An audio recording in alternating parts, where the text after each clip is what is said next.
Amin. Allah Ta'ala awalam yahdi lahum kam ahlakna qablahum minal qurun yamshuna fi masakinihim inna fi dzalika laayatin liulil nuha walaula kalimatun sabaqat min rabbika lakana lizama wa jalum musamma Wasbir ala ma yaqulun wasabbih bihamdi rabbik qabla tulu'i syamsi wa qabla ghurubiha wa min anil laili wasabbih wa atrafan nahar la'allaka tadhakkur. Hadirin rahimakumullah, di penghujung akhir surat Toha yang kemarin menjelaskan tentang di sini ada dua bahasa. Nah, kemarin orang yang berpaling dari Al-Quran hidup tidak berpegang dengan dasar Al-Quran Sunnah, maka kehidupannya akan doek.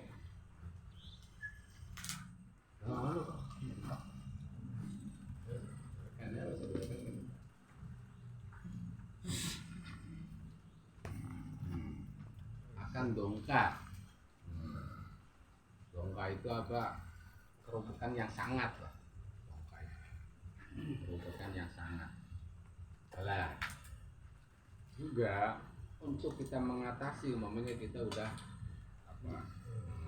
iman kepada Allah, kepada malaikat, kepada kitab dan yang lain-lainnya, dalam hidup pasti kita mengalami banyak problem. Dan mudah-mudahan ini bisa jadi solusi kita untuk ke depan. Pertama, afalam ya'dilahum kam ahlana qablahum minal qurun yamshuna fi masakinihim inna fi dzalika laayatil liulil nuha. Kita introspeksi diri kita, apakah kita itu termasuk ulil nuha atau bukan. Nah, kita dituntut oleh Allah kita jadi ulil nuha artinya orang yang mempunyai akal yang waras. Akal waras itu yang bersih, yang normal, yang akhirnya dengan akal itu semua larangan-larangan Allah, semua hal-hal yang diharamkan oleh Allah itu sangat ditakuti untuk dia melakukannya. Seperti dia takut untuk masuk ke api. Takut ke api. Lah, standar untuk mengetahui salah satu standar Al-Quran Allah bahwa kita itu punya ulil atau tidak, itu bagaimana dalam kita mensikapi perjalanan sejarah orang-orang dahulu. Nggak usah jauh-jauh lah, nggak usah jauh-jauh di Indonesia saja. Dulunya dari 10 tahun, dari 100 tahun akhir atau 10 tahun ke sini, sebenarnya sudah banyak pelajaran. Bagaimana orang yang ingkar kepada Allah, bagaimana orang yang taat kepada Allah itu sangat cukup untuk jadi pelajaran. Apakah mereka yang kamu alami, orang yang melihat sendiri bekas-bekasnya itu tidak cukup dijadikan petunjuk kita untuk bagaimana cara hidup kita yang benar. Sebenarnya sangat cukup sekali, apalagi dengan dikasih Al-Quran, dengan dikasih orang-orang yang di sekitar kita, ada yang sholat, ada yang mengajak kebaikan. Umpamanya tidak ada pun sebenarnya bagi orang yang punya akal cukup dia untuk menghindari semua hal-hal yang membuat dia celaka di dunia atau di akhirat. Sebenarnya sangat cukup sekali. Nah, kita kan udah apalagi sampai sejarah-sejarah yang terdahulu. 1 tahun sebenarnya tuh cukup bagi akal kita untuk pelajaran yang sangat berharga, bagaimana kita cara hidup yang benar. Jadi semua kejadian itu harus jadi pelajaran, Jangan sampai udah adatnya seperti itu. Bagaimana itu jadi supaya akal kita itu jadi cerdas. Yang akhirnya kecerdasan itu diukurnya bagaimana semua hal yang dilarang oleh Allah kita merasa sangat takut sekali, sebagaimana kita takutnya dimasukkan ke api. Nah, itu ngukur kecerdasan kita, gitu aja lah. Yang mudah mah itu. Ngukur kecerdasan mah jangan usah yang apa? Yang aneh-aneh lah. Ngukur kecerdasan itu. Jangan usah yang aneh-aneh. Bagaimana kita selalu ngambil pelajaran dari perjalanan sejarah orang-orang dahulu gitu aja. Kalau kitanya tidak mengambil pelajaran sama sekali ya berarti kita tuh akal kita itu ya sangat dangkal sekali, sangat kotor dan banyak sungkral. Sungkral apa sih? Sampah. Iya, banyak sampah akal kita ya. Makanya tertutup dari hal-hal yang mestinya itu jadi pelajaran. Ada satu itu jadi ini menjelaskan tentang mengukur akal kita yang sebenarnya. Nanti kan bahasanya gini sih, ulil nuha, ada ulil albab. Lah kalau albab itu sifatnya keilmuan yang dalam. Kalau ini lebih khusus lagi, bagaimana dengan akalnya semua hal-hal yang dilarang itu akhirnya dia sangat takut gitu tuh. Makanya nuha itu dari larang apa? Mencegah. Kenapa akal itu dikatakan akal? Itu karena akal itu akhirnya kita mengikat. Jadi akal itu mengikat dirinya untuk jangan sampai melakukan hal yang dilarang, jangan sampai dia berani meninggalkan hal yang diperintahkan. Nah, kalau bahasanya nuha berarti pada hal-hal yang sifatnya menghancurkan. Makanya di sini apa? Fi masakinihim yamsu fi masakinihim. Tentang ahlakna qablahu minal qurun. Jadi hal yang membuat hancur hidup, celaka hina hidup dengan akal kita itu harus kita ketahui. Cukup dengan kita melihat perjalanan sejarah manusia yang tidak beriman. Walaula kalimatun sabaqat min rabbika lakana lizamu wajalum musamma. Andai saja kalimat Tuhanmu itu tidak mendahului bahwa mereka akan diundurkan adabnya, makanya pasti akan terjadi. Dan ini pun Allah mengundurkan itu karena apa? Karena di situ ada nabi, maka Allah li'atibahum wa anta fihim. Padahal si orang kafir itu ya Allah, andai saja yang dibawa Muhammad itu benar, turunkan dari langit hujan batu. Gitu kan, berarti kalau udah kelewatan mah kelewatan, udah nantang. Iya, udah nantang. In kana hadu fa'amtir alaina hijaratan minas sama. Turunkan kepada kami semua ini hujan batu, enggak apa-apa kalau yang dibawa lah. Tapi Allah tidak. Justru tidaknya itu karena melihat nabi. Nah, kita seringkali orang yang memberi banyak kepada kita kemuliaan, membanyak kepada, tapi justru kita musuh. Sering banyak seperti itu seringkali. Disangkanya tuh kita sengsara, kita itu hebat, itu dengan kita selalu memusuhi dia. Disangkanya gitu tuh. Padahal justru kita itu jadi enak, jadi dan seringkali gitu lah. Jangan, itu sifatnya orang kafir.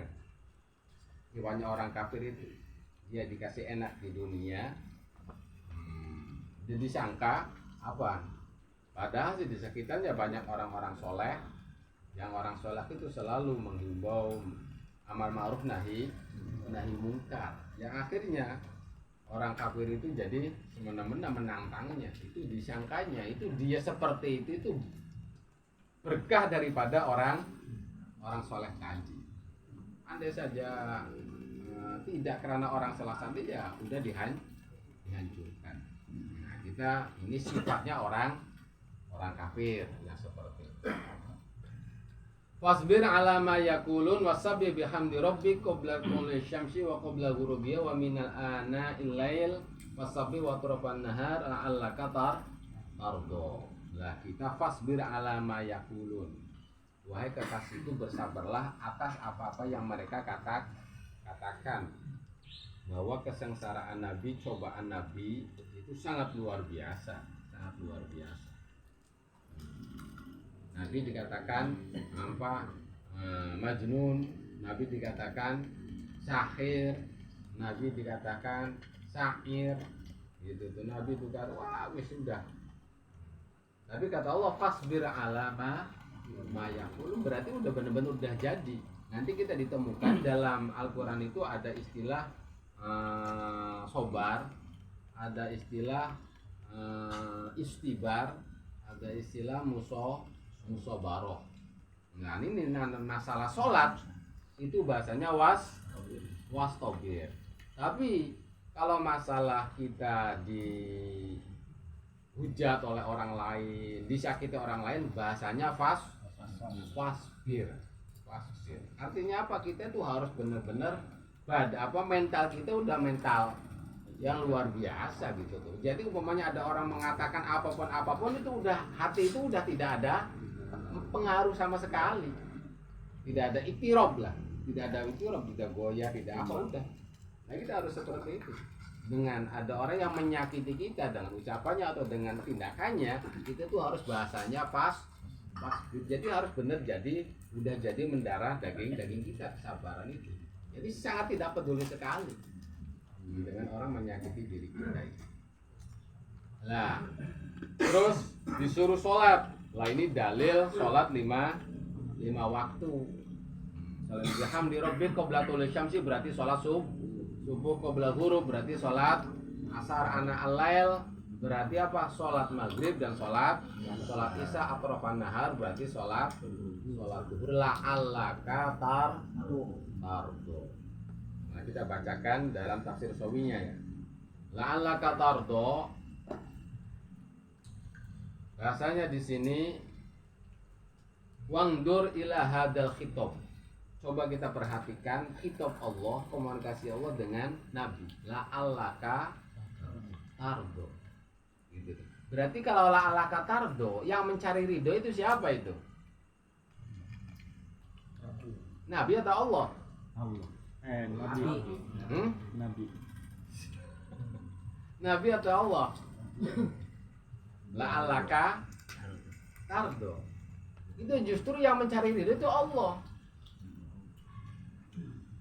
Bukan Nabi mencari ridho Allah, tapi Allah mencari ridho Nabi. La'allaka tardo. La'allaka tardo. Namanya apa? Dari ayat ini al-musyir bi annahu sallallahu alaihi wasallam habibur rabbil alamin, bahwa Nabi itu habibur rabbil alamin. Habib, kalau Nabi Ibrahim Khalil. Bedanya Habib dan Khalil, kalau Khalil berusaha mencari ridho Allah, tapi kalau Habib Allah berusaha mencari ridho Nabi. Jadi yang mencari ridho itu bukan Nabi tapi Allah. Lah cuma mencari keriduan Allah, mencari keriduan Nabi dengan dikasih bentuk sholat 5 waktu gitu. 5 waktu. Habibu afdhalul khalqi ajmain, bahwa Nabi kita adalah Habibu Rabbil Alamin, kekasihnya Rabbil Alamin, wa afdhalul khalqi ajmain, seutama-utamanya makhluk semuanya. Haitsu qala lahu rabbu li'allaka tardo wa lam yakul la'alli ardo alaih. Nabi, kamu sholat 5 waktu supaya saya meridhoi kamu, tidak seperti itu kan? Nabi, kamu sholat 5 waktu supaya saya meridhoi kamu, tidak seperti itu. Tapi supaya kamu ridho, saya beri kamu sholat 5 waktu supaya kamu ridho, bukan supaya saya meridhoi kamu, tidak. Bahasa Allah itu. Wa nahu dzalik. Wa min huna, lah dari sinilah ada khususnya sholat ju'ilat qurratu aini fi sholat. Betapa kebahagiaan dunia ini bagiku adalah dalam sholat. Dan juga waqulu Sayyidah Aisyah, ma'ara rabbak illa yusaru fi hawa. Ma'ara rabbak illa yusari fi hawa. Kata Siti Aisyah, ya Nabi, saya itu tidak melihat betapa Allah itu berusaha menggapai ridho. Bagaimana engkau supaya kamu ridho? Gitu tuh. Jadi bukan Nabi yang mencari ridho itu. Kata Siti Aisyah, ma'ararabbak yusari'u fi inawa. Betapa Allah itu berusaha supaya dapatkan ridho keinginan. Fasolatu salam ma'murun biha liyardo. Dua. Jadi fasolatu sholatnya Nabi itu makmurun biha liyardo supaya Nabi ridho, bukan supaya Allah ridho gitu. Supaya Nabi ridho. Jadi la yukafirullah anu sayiati. Nabi disuruh sholat bukan tujuannya supaya kejelekan Nabi dikifah walal yurdu alaih, dan bukan supaya Nabi dapat ridho Allah, bukan. Wahina idin falakul fata alaihi fidunya. Maka dari sini jelas bahwa sholat bagi Nabi itu tidak ada beban sama sekali. Justru suatu anugerah. Li anafiya syuhuduhu li rabbih. Sebab di dalam sholat itu syuhudnya Allah, syuhudnya Nabi kepada Tuhannya. Alladzi wa qurratu aini, yang membuat yang syuhud itu adalah apa? Kesejukan mata, kenikmatan yang tidak ada duanya. Walil arifin al kamilin min ummati nasibun min hadzal maqam. Dan orang-orang makrifat itu dapat bagian walaupun sedikit dari bagian ini. Jadi dilihat dari sini pelajarannya, ternyata semua hal yang disyariatkan oleh Nabi sebenarnya itu memang kebutuhan kita sebenarnya, tapi kebutuhan roh, bukan kebutuhan jasmani. Kalau kita tahu tentang apa yang Allah syariatkan kepada kita, aduh betapa roh itu bahagianya. Sebagian Nabi disuruh sholat supaya Allah dapat ridho Nabi, dan semua itu yang disyariatkan itu. Pasti kalau kita tahu yang hakikat apa syariat itu ya tambah senang, itu keriduan rohani. Wala tamuddanna ainak, kamu jangan menolehkan, memandang dengan keinginan dengan orang-orang yang mana dia dikasih apa dunia zahratal hayatad dunia minhum zahratal hayatad dunia, perhiasan dunia linaftinahum, sebenarnya itu mereka terkena fitnah. Lah kita kan kadang-kadang tuh, aduh kamu minta saya, sebenarnya kita suka fitnah. Uang itu yang namanya harta dunia itu adalah fitnah yang sejati itu fitnah itu. Iya. Tapi kita diburu. Innama amwalakum wa auladukum fitnah. Gitu. Itu namanya itu fitnah gitu. Jadi ya kita jangan kebalik. Bagaimana harta kita habis demi untuk dapatkan ilmu. Jangan kita justru dapatkan ilmu akhirat, maksudnya jangan sampai apa kita itu justru ilmu akhirat dipakai untuk mencari dunia. Ilmu akhirat dipakai dunia. Wah, kita terbalik. Jadi mestinya kita habiskan ilmu untuk dapatkan ilmu akhirat. Lah, salah satu asbabun nuzul ini Nabi itu pernah mengalami apa? Kalau bahasa sekarangnya apa? Bokeh itu apa sih? Pilot. Iya, pilot. Enggak makan 1 minggu. Nabi itu.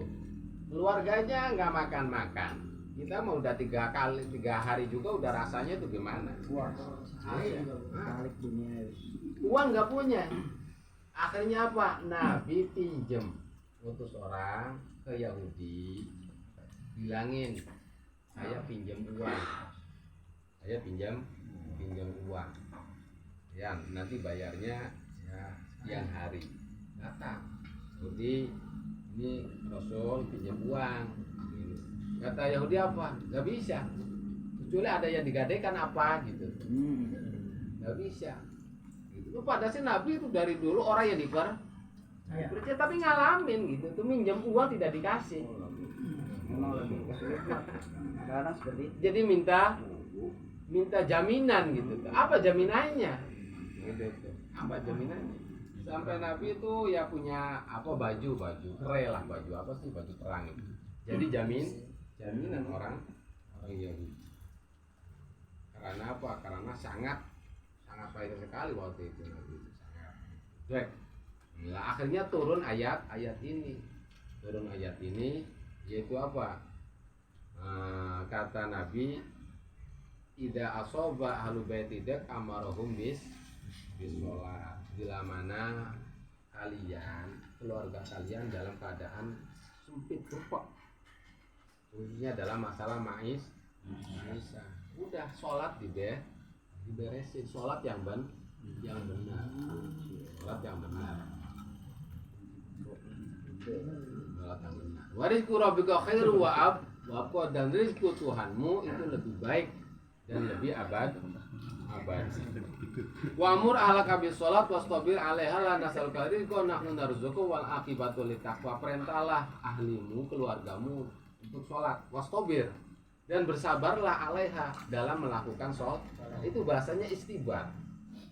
Nah, istibar kalau ada tasobur dengan istibar atau tafa'ala ya tafa'alu tafa'ulan tasobaro ya tasobaru tasoburo, berarti berusaha untuk sabar, tapi cuma satu kali cukup. Tapi kalau istobaro ya stobiru istibaron, berarti apa? Kita berusaha sabar terus menerus. Maksudnya wastobir alaiha wa'bud rabbak wastobir libadati. Itu berarti ya harus terus menerus. La nas'aluka rizqo, saya itu tidak minta rezeki untuk dirimu sendiri. Ayo cari rezeki yang banyak untuk dirimu, tidak, saya itu kata Allah itu. La nas'aluka rizqo. Nahnu nar, justru saya yang memberi rezeki kamu. Itu yang namanya itu udah jadi tanggungan. Kamu tidak dituntut untuk supaya mencari rezeki untuk dirimu sendiri. Saya tidak disuruh ngomong seperti itu. Tapi justru saya memberi rezeki kamu. Jadi umpamanya datang kepada rezeki kepada kita apapun itu semata-mata itu memang didatangkan oleh Allah itu. Semata-mata itu didatangkan oleh Allah. Jangan sampai kita itu berarti dari yang kita dituntut adalah usahanya, yang semangat yang dituntut itu. Yang dituntut usahanya semangat, yang dari rezekinya sama Allah yang dari rezekinya. Dan kamu itu tidak dituntut mencari rezeki terus harus tidak dituntut itu. Tidak dituntut, itu udah tanggungan. Nah, harus cukup wal aqibatu littaqwa. Lah kalau kita perhatikan, pertama masalah sholat, wasabih bihamdi rabbik, masalah sholat. Terus sholat tamudana, habis sholat beres, sholat tamudana masalah dunia. Ya. Terus wa'mur ahlaka bis sholat, disusul dengan sholat lagi, wastabir alaiha. Maka ulama banyak hampir semuanya sepakat bahwa ternyata untuk kehidupan masalah rezeki itu solusinya hanya sholat saja.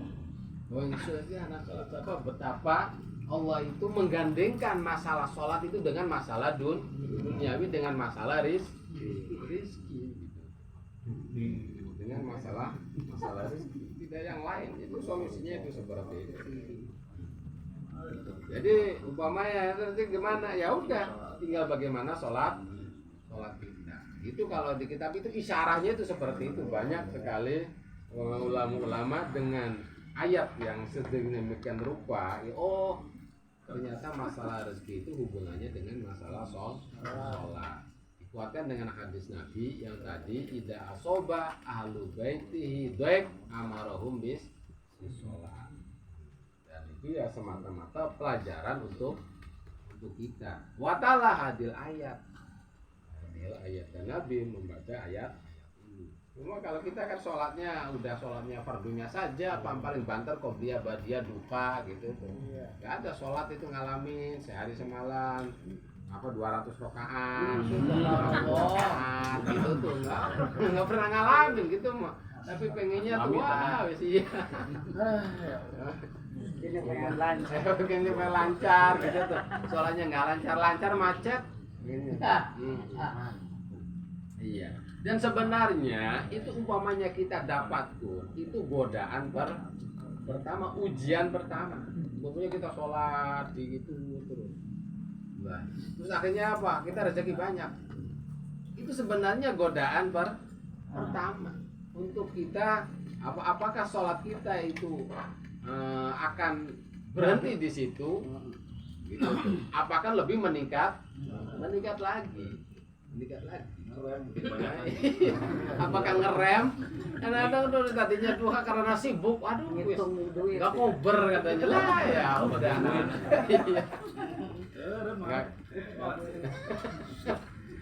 Kebanyakan seperti itu, padahal sih itu ayat sebelumnya kan linaftinahum, justru cobaan untuk peningkatan yang lebih tinggi lagi. Jadi umpamanya itu ada tangga 100 gitu tuh. Jadi rezeki itu kita baru nincak rangga ke satu untuk naik gitu tuh. Udah rezeki itu udah seperti itu. Nah kalau kitanya udah itu udah nggak tidak dapatkan. Ya udah. Nah, jadi intinya pada malam ini pertama tentang bagaimana akal kita supaya jadi akal yang cerdas, ulin. Ya kedua apa? Bahwa kita seringkali kita itu diselamatkan dari orang-orang yang justru kita kadang-kadang membenci orang tersebut. Banyak orang yang memberi keselamatan, kebahagiaan, ikut andil dalam kebahagiaan kita, tapi sama sekali kita tidak menyadari, disangkanya orang itu menyengsarakan kita.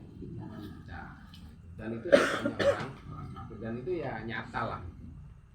Nah, terus kita jangan sekali-kali merasa tersakiti dengan ucapan orang lain apapun bahasanya kepada kita. Fasbir alama yaqulun, fasbir alama yaqulun. Udah enjoy saja orang ngomong ini itu.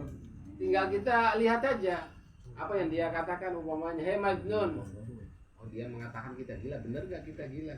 Enggak, ya udah. Gitu tuh. Kalau kita aja bener gila ya tinggal diberesin kan, terima kasih. Ya gitu ya. Enak.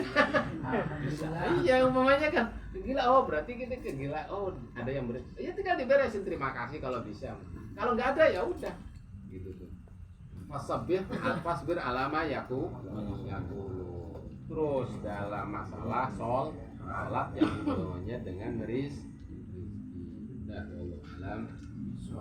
Ya.